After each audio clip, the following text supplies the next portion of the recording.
But I did have one last point that I'm going to make, and it's not really a point, it's more a story that I experienced that kind of highlighted to me how the news media actually, through all of this infighting, there's actually still an enormous amount of collaboration between the different news outlets. And ironically enough, the story relates to the assassination of PM Abe. And my calling it an assassination clearly indicates that I am not Japanese.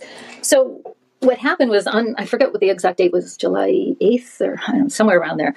I was in class that morning teaching, and class on media analysis, funnily enough, in which I actually talk about some of the things that I've been talking about today. And in the middle of class, I get a text from a friend of mine, and I'm talking, and I see the text come up.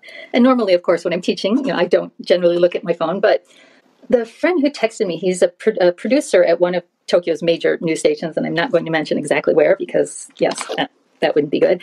He's texting me telling me that Abe had just been assassinated, and this was, early, I forget exactly the time, but, when I look back on the timeline, this would have been about 8 minutes after the shots. So he's texting me that Abe had been killed. And he's telling me that, pay attention to the news media, watch how this folds out. And the reason he's sharing this with me is because he knows my interest in the inner workings of how news is disseminated. And, he's giving me this information basically saying, what's going on and how these decisions are being made. And from the bits of information that I got, what seems to have happened was it was clear to the reporters, at least to him, that Abe had been pretty much immediately killed, although his death wasn't recorded as a death until much later in that evening. But a lot of the information wasn't coming out right away. I mean, there was, of course, immediate news coverage everywhere about, Abe being shot. But a lot of the information was withheld. And what I had told my students, I said, as soon as I got that first text, I'm like, everyone look at your phone right now and wait. Abe has just been shot. Let's see how long this takes. And it took some time, and it took some time, and it took some time. And then finally, everyone's phone started lighting up in the classroom.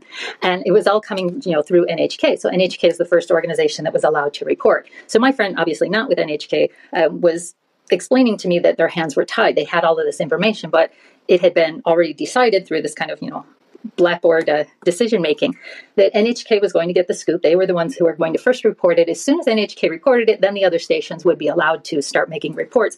But what could be contained in the reports and what could not be contained, that was all decided within, between these news organizations. So you weren't seeing a lot of difference in reporting from one organization to the next. So it was kind of interesting to me to watch, in real time how this was playing out. And for such a huge major news event that, I can't imagine that any news organization in the United States would give up any scoop or any information that they had on something that huge just for the sake of sort of maintaining good relations between each other. So that kind of surprised me.